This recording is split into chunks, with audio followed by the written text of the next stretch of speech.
중국선의 초조인 달마대사와 거의 같은 시기에 살았던 지공화상은 언어 그대로가 진리라고 말씀하였다. 그 말은 번뇌, 즉 보리라고 말하는 것과 같다. 이것이 번뇌이고 저것은 보리이다. 또는 여기까지를 번뇌라 부르고 저기서부터를 보리라고 부른다고 구분 짓는 자체가 이미 언어의 상징인 번뇌의 영역에 들어선 것이다. 그러나 번뇌와 보리 또는 언어와 진리를 둘로 보지 않고 일체를 통으로 볼 수 있을 때 언어를 사용하면서도 언어에 붙잡히지 않고 세상을 살면서도 세상에 젖지 않는 그대는 언어를 넘어 세상을 뛰어넘어 존재한다. 인간이 아름답다는 것은 인내할 줄 안다는 것이다. 인내를 실천할 수 있는 마음은 충동적인 행위가 불러들일 파괴적인 결과를 예측하기 때문에 더욱 공격적인 태도로 저항하거나 복수할 수 있지만 그렇게 하지 않기로 결심하는 것이다. 따라서 인내를 실천하는 사람은 겸손함도 함께 지니고 있기 때문에 가장 아름다운 인간으로 인간답게 삶을 사는 것이다. 일반적으로 행동이라 부르는 행한다는 뜻에는 행동과 행위의 두 가지로 구분 지을 수 있다. 행동한다는 것은 산에서 뱀을 보았을 때 깜짝 놀라 피하는 등의 본능적으로 그 당시의 상황에 필요한 조치를 취하는 것이다. 행위란 행동의 의도를 지닌 마음으로 움직이는 것을 가리킨다. 산채로 거듭난 영적인 존재는 행위보다는 행동을 한다. 그들은 모든 사상과 정신이 하나로 통일되어 있기 때문에 마음이 머물지 않고도 법에 어긋나는 생각이 나타나지 않는다. 그들이 이미 법인 까닭이다. 그러나 범부는 생각이 행동으로 나타나는데 허물될 일은 없는지 거울에 얼굴을 비추이듯 자신의 생각과 말과 행동을 다스려야 한다. 행동은 어떤 일에 의도나 목적한 바 없이 상황에 적절한 움직임이고 행위는 어떤 일에 의도를 지니고 행하는 움직임이다. 따라서 행동은 옳고 그른 것이 없다. 예를 들어 어릴 때부터 폭력적인 환경에서 자라난 사람은 이를 처리하는 과정에 있어서도 자신의 습성대로 난폭하거나 거칠게 이를 처리할 것이다. 왜냐하면 그는 다른 방식으로 행동하는 것을 배우지 못했기 때문이다. 그래서 죄는 미워도 사람은 결코 미워해선 안 되는 것이다. 그러나 본능적인 부분 말고 교육이나 배움 같은 것을 통해 성장할 수 있는 부분을 인간은 지니고 있다. 행위란 어떤 일에 대해서 의도를 지니고 행동하는 것이기 때문에 예를 들면 사기나 음모를 꾸미기 위해 친절을 베풀고 부드럽게 행동한다 해도 그러한 행위의 이면에는 엄청난 폭력이 숨어 있는 것이다. 반면에 꾸중과 사랑의 매에는 다소 거친 면이 있더라도 그것은 사랑과 자비의 표현이다. 이처럼 행동에는 행동하는 면과 행위하는 두 가지 요인을 갖추고 있다. 겉으로 드러난 면만을 보아서는 옳고 그름을 판단할 수 없지만 의도를 파악한다면 쉽게 알아차릴 수 있다. 본인 자신도 행동과 행위를 하면서 세상을 살고 있다. 그렇기 때문에 어떤 의도를 지니고 행동하고 있는지를 면밀하게 관찰해야 한다. 뜻없이 행한 동작 하나에 무심코 던진 말 한마디에 그동안 살면서 일구어 놓은 본인의 전체 의식이 담겨 있다. 많은 사람들을 상대하는 업종에 종사하는 사람은 본인도 모르게 사람들을 소홀하게 대하거나 경솔하게 대할 수가 있다. 그러나 그러한 본인의 입장의 의식을 전환하여 친절하고 사려 깊은 태도를 지닐 수 있는 커다란 계기로 삼을 수도 있는 것이다. 길을 가는데도 모르는 길을 가면 지루하고 멀게만 느껴진다. 그러나 그 길도 몇 번 다녀보면 모든 풍경이 눈에 익기 때문에 지루함이 사라진다. 마찬가지로 우리가 살면서 한 치 앞도 볼 수 없는 상태에서 방황하는 것은 중심이 잡히질 않아서 그렇다. 작은 불빛의 등대를 의지해 노선을 잡아 가는 배처럼 우리들의 중심을 잡아주는 것은 다름 아닌 다른 사람들이다. 다른 사람들이 있음으로 해서 내가 태어난 것이고 성장한 것이다. 얼마큼 타인을 위한 삶인가로 다음 세상에서 어떤 의식 차원을 지니는 존재가 될 것인지 결정되는 것이다. 진리에 이르는 길에 무슨 특별한 주문이나 신비한 비법이 있는 것이 아니라 타인을 위해 자신의 닫힌 마음을 여는 것 외에는 특별한 진리가 따로 없을 것이다. 마음에 후회할 일을 만들지 않기 위해 계획을 지녀야 하고 그럼으로써 마음은 항상 안락하고 즐거운 것이다. 타인을 위해 더 이상의 내가 없을 때 그보다 더 아름답고 인간다운 인간은 없다. 거듭나려는 그 마음도 쉬는 것.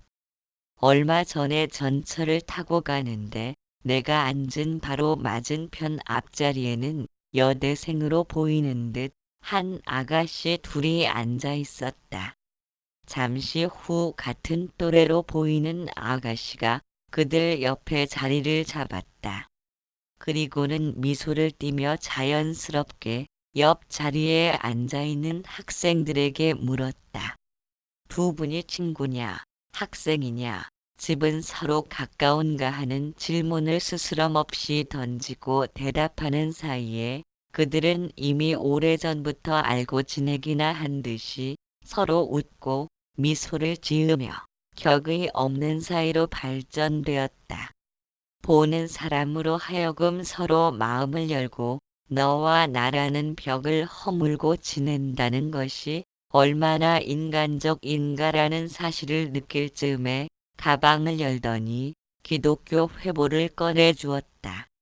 자기는 이 교회에 나가는데 젊은 친구들이 많으니 서로 벗도 되고 성경 공부도 같이 하자는 쪽으로 대화가 이루어지는 것이다.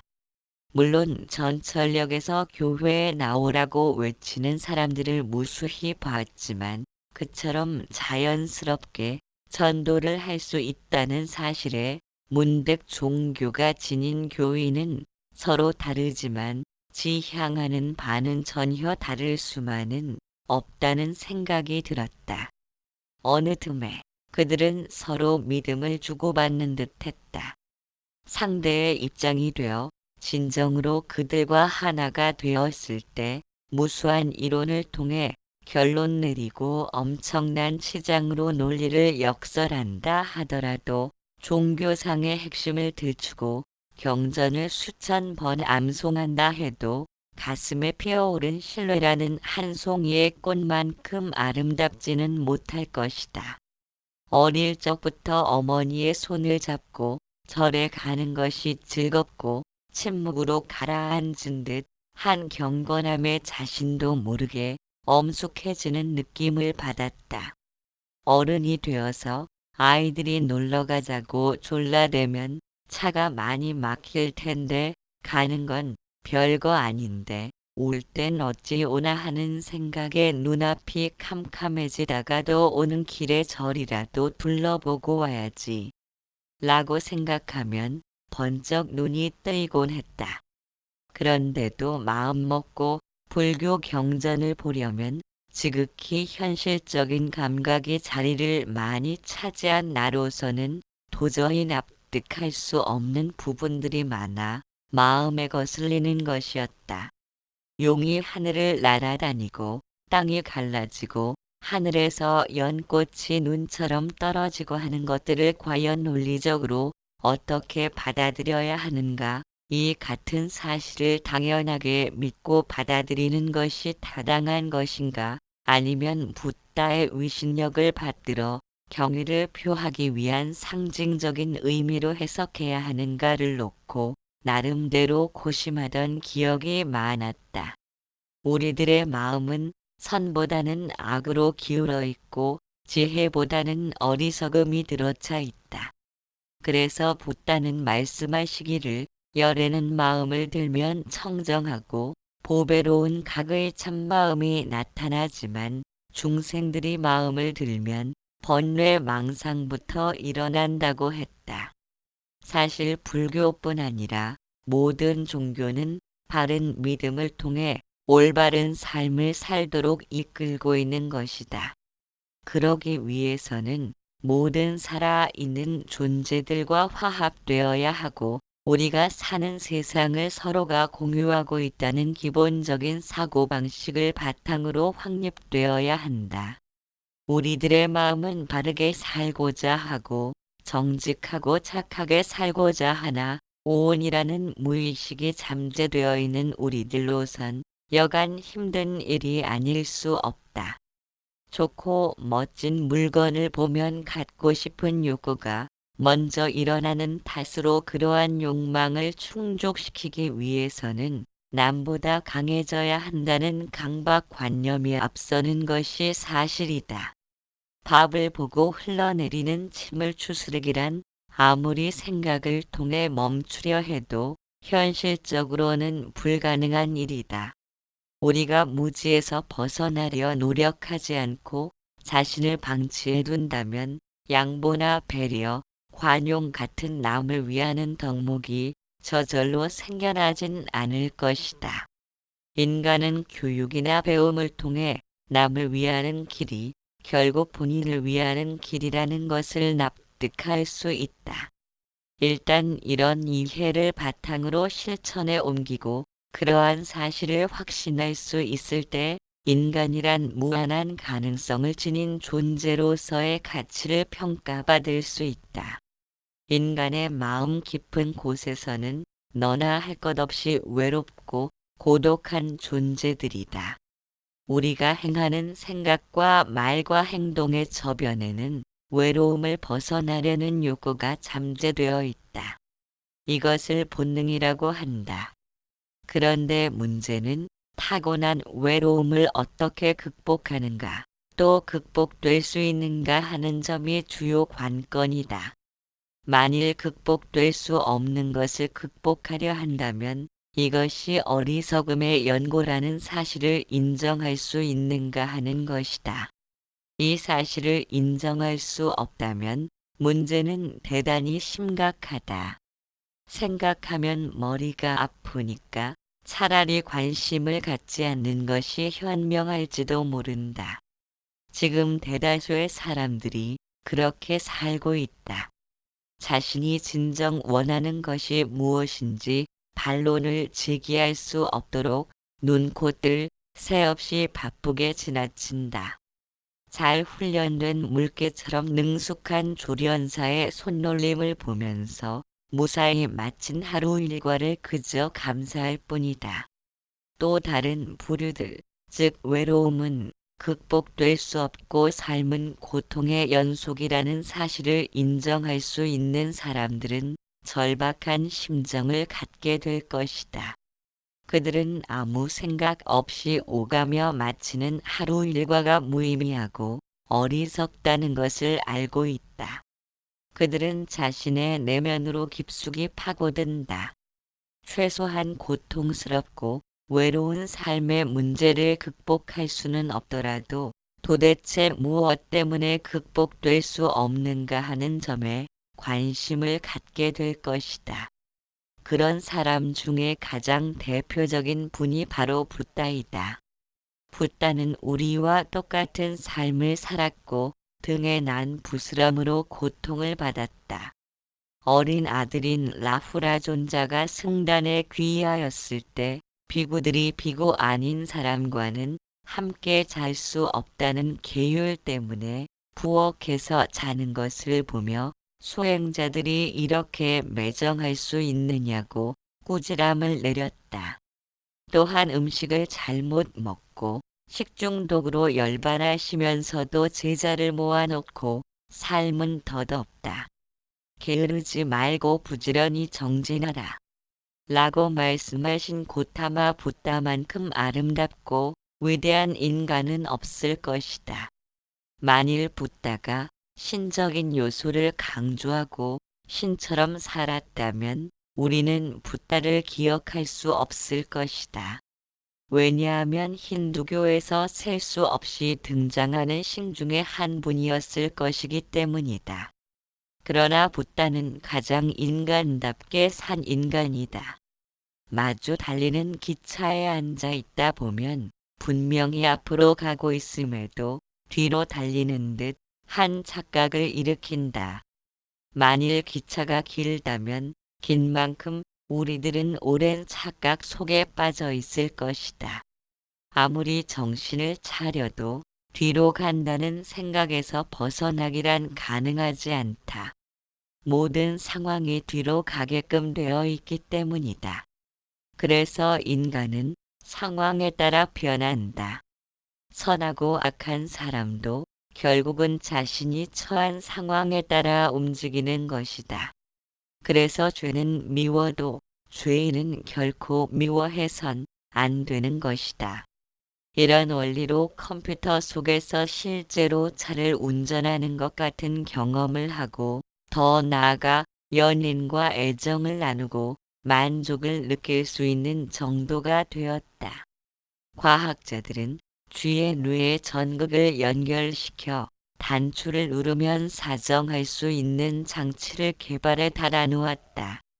쥐는 밤새도록 단추를 누르다 결국 죽어버렸다고 한다. 인간은 시간이 흐를수록 더욱 고립되고 개체화되어 갈 준비를 하고 있는 것 같다. 사랑도 나누기가 아까워 컴퓨터를 뒤집어 쓰고 단추를 누르면서 손가락 살점을 떼어 복제 인간으로 대를 잇도록 하는 현실을 보면 참 기가 막힐 노릇이다. 편하고 쉬운 일만 찾다 보니 사는 게 번잡하다고 생각하는 사람들이 늘어날 수밖에 없다. 그럴 바에야 애당초 태어나지 말았어야 하는데 애착은 많아 안 태어날 순 없고 아무튼 이상한 방향으로 세상이 돌아간다고 하는 것은 예나 지금이나 마찬가지 생각일 것이다. 아마 말세라고 하는 말은 맨 처음 세상 생길 때부터 써먹었을 것이다. 세상 돌아가는 것은 그렇다 치고 정변지와 성전도란 우리의 성품을 바르게 알고 있는가 아니면 거꾸로 알고 있는가 하는 것이다. 도적을 도적으로 알면 바르게 아는 것이다. 도적을 오인하여 자식으로 안다면 집안의 재물은 점점 사라질 것이다. 예를 들면 손전등을 켠다고 했을 때 건전지에 약이 있어야 켤 수도 있고 끌 수도 있지만 건전지 약이 없으면 켜고 끌 수가 없다. 이와 마찬가지로 우리들 성품도 건전지처럼 항상 약이 있어야 한다. 우리는 빛이 있으면 본다 하고 어둡거나 눈을 감으면 못 본다고 한다. 그러나 눈을 감아도 보는 성품은 여전히 닫힌 눈꺼풀을 보기 때문에 어둡게 보이는 것이다. 빛이 있건 없건 보는 성품은 항상 하는데도 잘못 알고 있기 때문에 본다, 못 본다 하는 것이다. 그래서 생각이 나타나면 마음이 생겼다 하고 생각이 없으면 마음이 사라졌다고 아는 까닭에 항상심을 잃어버리고 생멸심을 자식으로 오인하는 탓에 좋고 싫은 분별로 인해서 고통을 받는 삶, 그래서 외로운 삶을 살아갈 수밖에 없다. 마음을 크게 망상심, 일념심, 이념심, 항상심의 세 가지로 나눌 수 있다. 망상심이란 빛이 있으면 본다 하고 없으면 못 보는 줄 아는 것이며 항상심이란 빛이 있건 없건 보는 성품을 가리키는 것이고 일념심이란 항상심을 밝히기 위해 망상심을 제거하는 마음이다. 모든 고통을 떨쳐버리기 위해 망상심으로 부처될 항상심을 찾아 나선들 연못에 비친 달그림자로 달을 만들 순 없다. 만들 수 있고 없고를 논할 필요도 없을 것이다.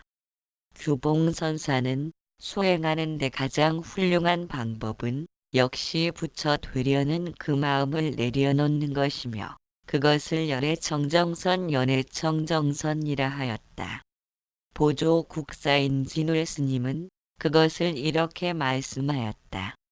이미 자신의 마음인데 어찌 다시 알려고 하는가. 만약 애써 알려고 하면 곧 알 수 없으니 다만 잃지 않은 줄 알면 곧 성품을 보는 것이다. 다시 말해 부처 되려는 그 마음을 내려놓는 것은 자신의 불성을 찾지 말고 단지 잃지 않은 줄만 알라는 말이다. 붓다는 능엄경에서 이르길 자성인 각은 반드시 밝은 것이언을 허망하게 밝혀야 할 각이 되었다. 라고 말씀하였다. 그 까닭은 자성은 밝힐 바가 아니건만 밝음을 인하여 밝히려는 무명의 작용 때문에 밝힐 것이 있으므로 밝히려는 망능이 생기게 되었나니 이것은 마치 같고 다름이 없는 하늘에서 동쪽과 서쪽으로 나눈 것처럼 다른 것이 있기에 같은 것을 만들고는 여기서 다시 같은 것과 다른 것을 밝히어서 이것으로 다시 같은 것도 없고 다른 것도 없음을 세워 세상이 건립된 것이라 말씀하였다. 잘 익은 수박처럼 깨침이란 마음이 본래 실체가 없는 것이고 감각기관이 바깥 대상을 반연하여 일으킨 그림자라는 사실을 이해하는 것이다. 그런데도 지금껏 살아오면서 들 잡힌 마음은 물결로 출렁거린다. 이치는 나타났으나 여전히 망념은 침노하고 탐욕, 분노, 사견의 번뇌는 아직도 일렁거린다. 번뇌를 소멸시키려 하지 말고 감각기관이 접할 수 있는 바깥 대상을 제한하는 것이다. 활활 타오르는 불을 끄려면 땔감을 집어넣지 않으면 된다. 그래서 붓다는 번뇌의 습기는 돌을 닦는 자리에서야 비로소 없어진다고 말씀하였다. 탐욕스런 마음이 생겼을 때 그 생각 자체를 나쁜 것으로 알아 나쁘니까 탐심을 버려야 한다고 생각한다. 탐심이라는 망념을 끊어야 할 대상으로 생각하고 있기 때문이다. 그런데도 도무지 뿌리가 뽑히질 않는다. 예를 들어 칠판에 분필로 낙서를 하고 다른 손으로는 지우개로 지운다고 했을 때 한 손에 지우개를 들고 있다면 다시 낙서를 하게 마련이다. 마찬가지로 탐심을 끊어야 할 대상으로 간주하는 마음은 끊고 싶다는 욕심의 대표적인 케이스다. 여전히 지우개는 한 손에 들려 있고 따라서 낙서는 계속될 것이다. 만일 정말로 탐욕스런 마음을 소멸시키고자 한다면 탐욕이 본인에게 문제가 되어 정체가 드러났을 때 소멸시켜야겠다는 마음이 일어나는 것이다. 마음은 대단히 논리적이다.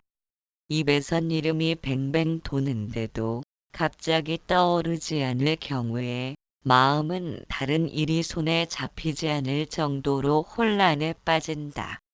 그러다 불현듯 생각이 나면 마음은 시원할 정도로 쾌감을 느낀다. 이처럼 별일이 아닌데도 마음은 반드시 해결하고 넘어가고자 한다. 이렇게 논리적인 마음을 따라잡기 위해서는 분석적인 명상의 방법이 가장 효과적일 것이다. 본인에게 문제가 되는 성향이 나타나는 것은 집착이 있는 까닭이다.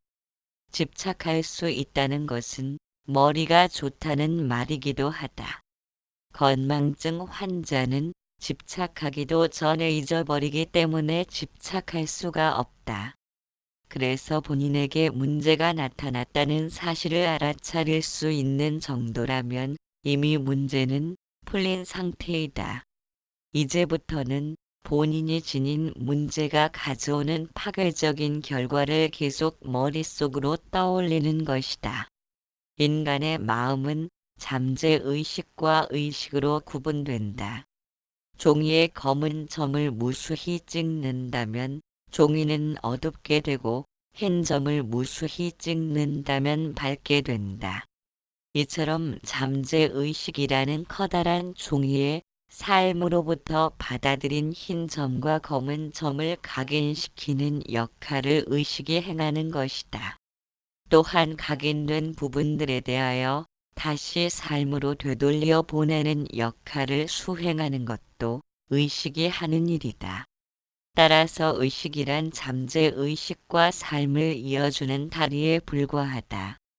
그렇기 때문에 너무 기륭만을 쫓아다니는 기복신앙으로 움직이다 보면 자꾸만 이것도 해주십시오, 저것도 해주십시오 하고 요구하게 된다. 그런데 무엇을 요구하는 마음의 상태는 자신이 늘 부족하다는 것을 나타내기 때문에 잠재의식은 부족한 마음의 상태를 그대로 받아들여 점점 더 부족한 상태로 만들게 된다. 처음에는 기복신앙으로 움직인다 해도 명상과 수련을 통해 산란한 마음을 가라앉히고 항상 안락하고 편안한 상태로 이끌어야 한다. 그러면 잠재의식은 안락한 상태를 받아들여 더욱 평온한 상태로 이끌게 되는 것이다. 또한 경전 곳곳에는 이 경전을 믿고 받아 지니되 경전의 말씀처럼 정말 그렇게 될까? 라고 의심하는 마음을 내지 말라고 하였다. 어머니의 손을 잡고 가는 어린아이는 아무리 컴컴하고 무서운 곳을 지나치더라도 조금도 두려워하지 않는다. 어머니의 손을 잡고 있다는 마음 하나로 오히려 즐거운 듯 지나칠 것이다. 이와 마찬가지로 경전의 말씀을 완전히 신뢰하고 받아들일 때 모든 두려움과 장애는 떨어져 나가는 것이다. 어려서부터